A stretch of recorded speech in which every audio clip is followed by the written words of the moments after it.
शांताकारं भुजगशयनं पद्मनाभं सुरेशं विश्वाधारं गगनसदृशं मेघवर्णं शुभांगं लक्ष्मीकान्तं कमलनयनं योगभिर्ध्यानगम्यं वन्दे विष्णु भवभयहरं सर्वलोकैकनाथम। देवी और सज्जनों, भगवान विष्णु भगवान शिव को नमन करते हुए मैं राजा मिश्रा मीन राशि फल जुलाई 2024 के बारे में आपको बताने जा रहा हूँ। इसमें कुछ राजयोग भी बन रहे हैं, कुछ ऐसे ग्रह हैं जो राजयोग के समान फल दे रहे हैं, तो कुछ ऐसे ग्रह हैं जो आपकी जानकारी के लिए बता दूं कि विपरीत रिजल्ट भी देने वाले हैं। लेकिन मैं आपको अपने मन से अनर्गल प्रलाप नहीं करूंगा, जो भी बातें करूंगा प्रमाण प्रूफ के साथ करूंगा। जो हमारे ज्योतिष शास्त्र में महर्षियों के द्वारा बताया गया है उस विषय पर में ही हमारी चर्चा होगी। अपने मन से कुछ कुछ बकने वाली बात नहीं होगी।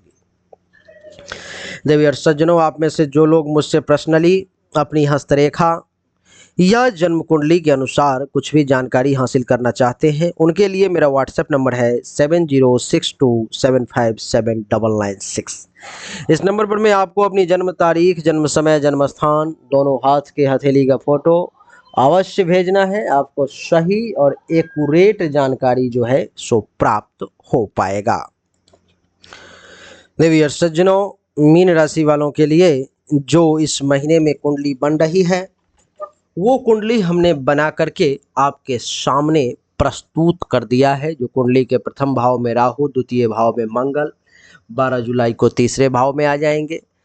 तीसरे भाव में गुरु जो पूरे महीने यहीं पे रहेंगे। चौथे भाव में सूर्य, शुक्र जो सूर्य 16 जुलाई को पंचम भाव में और शुक्र 7 जुलाई को पंचम भाव में आ जाएंगे। बुध पंचम भाव में है जो 19 जुलाई तक रहेंगे, 19 जुलाई को छठे भाव में आ जाएंगे। केतु सप्तम भाव में है, शनि द्वादश भाव में है। इस प्रकार से आपकी इस महीने की कुंडली जो है सो तैयार हो रही है। देवी और सज्जनों, आइए इसको समझते हैं। सबसे पहले चर्चा सूर्य से ही आरंभ करेंगे। आपसे एक निवेदन कि वीडियो को अगर लाइक कर देंगे तो बड़ी मेहरबानी होगी आपकी। सूर्य कुंडली के चौथे भाव में 16 जुलाई से पहले तक अथवा 16 जुलाई तक यहाँ विराजमान है। 16 जुलाई तक सूर्य के चौथे भाव में विराजमान होने के कारण इस समय में आप अनुभव करेंगे किसी बात को लेकर के, किसी विषय को लेकर के आप थोड़े से चिंतित रहेंगे, चिंताग्रस्त जो है सो कहलाएंगे। आपकी जानकारी के लिए बता दूं कि इतना ही नहीं, कुंडली के चौथे भाव में सूर्य के बैठने के कारण इस समय में आपकी सुंदरता, परम सुंदर मनमोहक छवि सामने आएगी।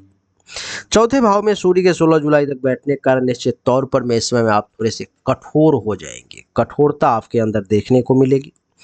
पिता के धन का कुछ नुकसान भी आप इस समय में कर सकते हैं सूर्य के चौथे भाव में बैठने के कारण। इतना ही नहीं, सूर्य के चौथे भाव में 16 जुलाई तक बैठने के कारण आपको अपने भाइयों से भी किसी बात, विषय, वस्तु को लेकर के बैर हो सकता है।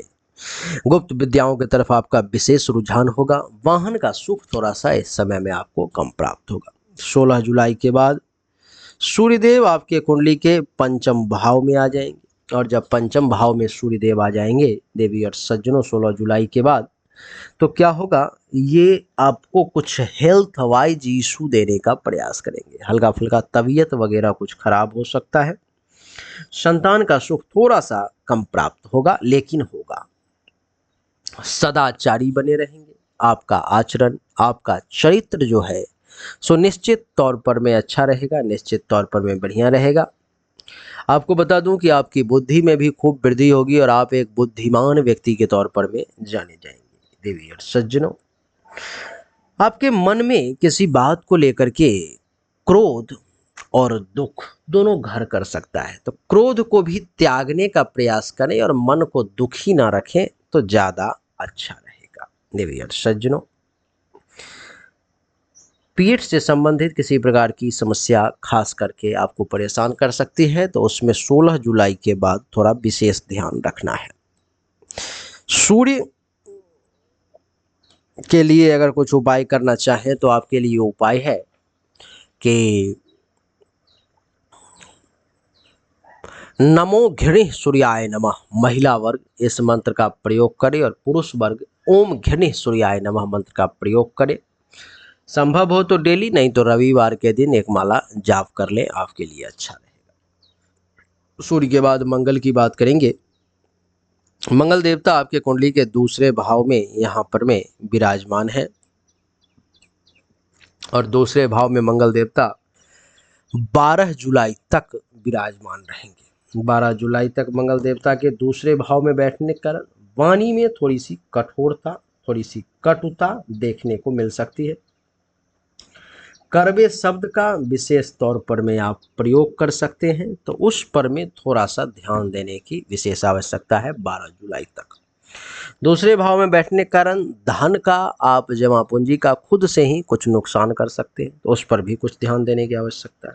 अपने बुद्धि, अपने विवेक का सहारा विशेष तौर पर में आपको लेना चाहिए। गलत चीज़ों में बुद्धि को दुर्बुद्धि में ना बदलें, नहीं तो आपके लिए परेशानी हो जाएगी। पशुपालन की तरफ आपका विशेष ध्यान जा सकता है। परिवार के लोगों से किसी बात को लेकर के कलेश, टेंशन, तनाव की स्थिति उत्पन्न हो सकती है। कुछ चोर प्रकृति के व्यक्ति से आपकी दोस्ती हो सकती है। धर्म का भी पालन करेंगे।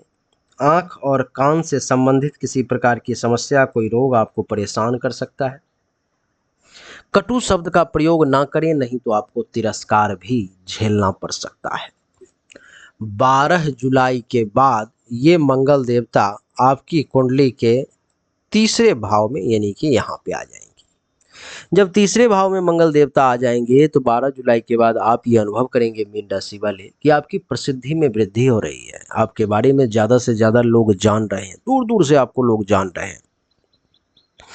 आपकी वीरता, आप एक शूरवीर व्यक्ति के तौर पर में इस समय में जाने जाएंगे। पैसेंस लेवल बड़ा कमाल का होगा, बहुत बढ़िया धैर्य की शक्ति होगी और साहस में कमी नहीं होगी। आप एक साहसी प्रकृति के व्यक्ति के तौर पर में जाने जाएंगे।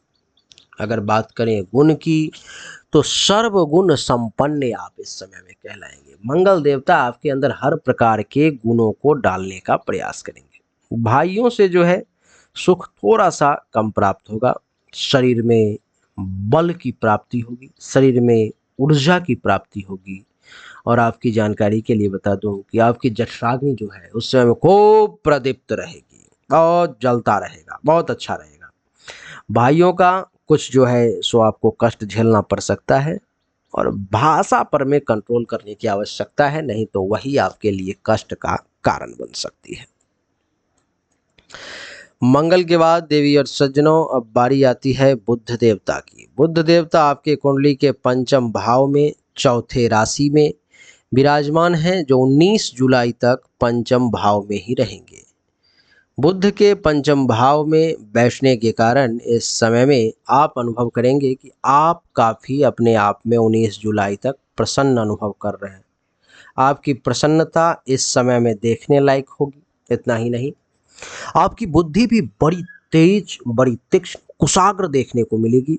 गणमान्य व्यक्ति के तौर पे आपको बुध 19 जुलाई तक समाज में स्थान दिलवाने का प्रयास करेंगे। आपके सुख में भी वृद्धि होगी और आप एक अच्छे और सदाचारी व्यक्ति के तौर पर भी जाने जाएंगे। आपकी जानकारी के लिए बता दूं कि इस समय गायन वादन में आपका विशेष रुझान होगा। एक अच्छे कवि, बात बात पे तुकबंदी करने वाला, ऐसा आपका व्यक्तित्व हो सकता है। विद्वान तो आप हैं ही, आपकी विद्वता इस समय में देखने को मिलेगी एवं उद्यमी भी आप कहलाएंगे। 19 जुलाई के बाद जब बुध देवता आपके कुंडली के छठे भाव में आ जाएंगे तो क्या होगा, तो आपको विवेक का सहारा मिलेगा। आप एक विवेकी व्यक्ति के तौर पर में जाने जाएंगे।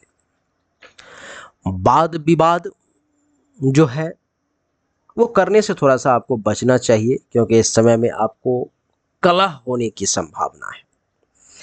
आलस्य को रोकने का प्रयास करें, आलस्य से बचने की कोशिश करें।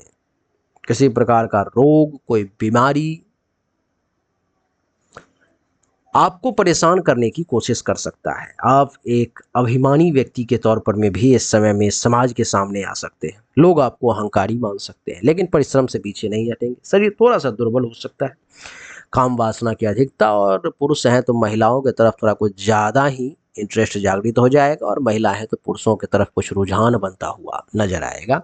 तो आपके जो जीवन साथी हैं उनके साथ अगर आपका रुझान बनता है तो कोई दिक्कत नहीं, लेकिन कहीं गैर जगह पर में रुझान बनना ठीक नहीं।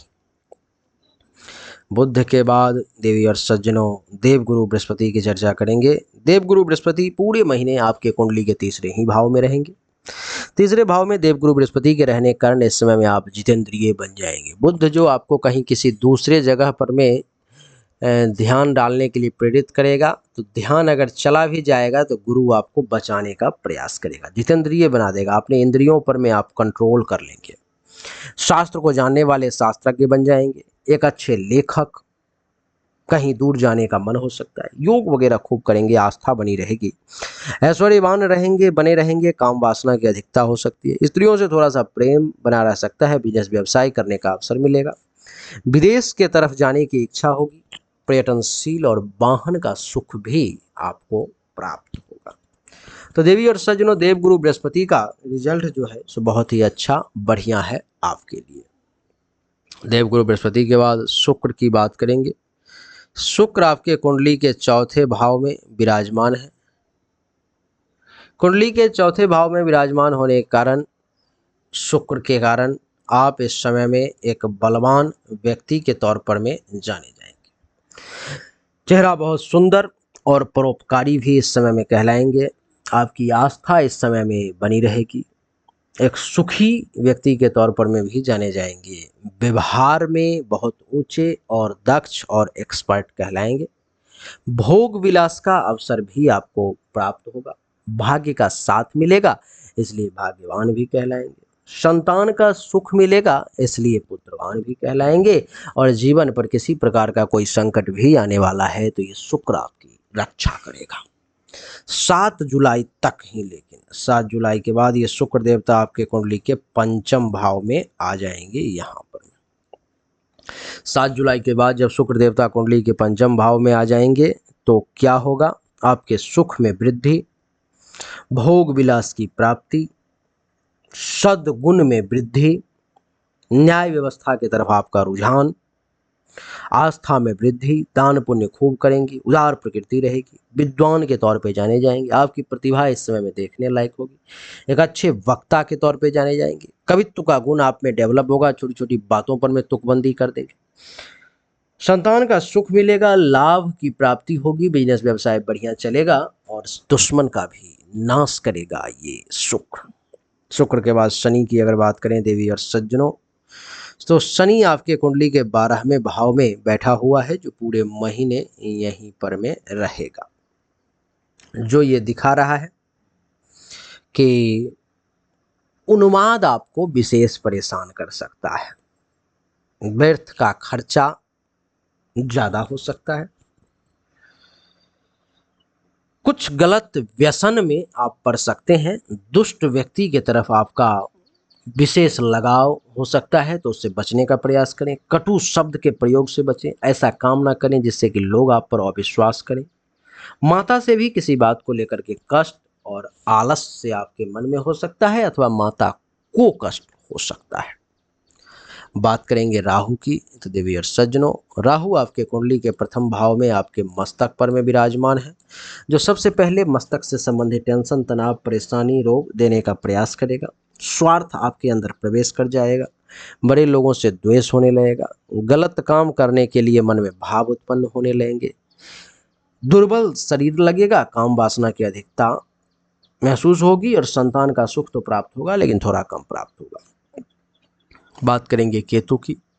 केतु आपके कुंडली के 7वें भाव में विराजमान है और 7वें भाव में केतु के बैठने के कारण सुख में कमी, शत्रु के द्वारा परेशानी और कुछ मूर्खतापूर्ण काम भी आप कर सकते हैं इस महीने में। तो उस पर थोड़ा सा आपको सावधानी बरतने की जरूरत है। अपने बुद्धि का विशेष प्रयोग करने का, फिर से सोचने की जरूरत है। तो महानुभावों, यही था मीन राशि वालों का जुलाई 2024 का राशिफल जो हमने आपको बताने का प्रयास किया। राजयोग बताया, कैसा समय है वो बताया, अच्छा है बुरा है वो बताया, सब कुछ बताया। उम्मीद करता हूँ कि आपको मेरा ये छोटा सा वीडियो निश्चित तौर पे पसंद आया होगा, अच्छा लगा होगा। अगर आपको पसंद आया, अच्छा लगा तो इस वीडियो को लाइक करें, शेयर करें, चैनल को सब्सक्राइब करके इसके बेल आइकन के बटन को दबाएं। एक बार फिर से आप सभी का बहुत बहुत धन्यवाद। Thank you so much. जय हिंद, वंदे मातरम। बोलिए राधे राधे।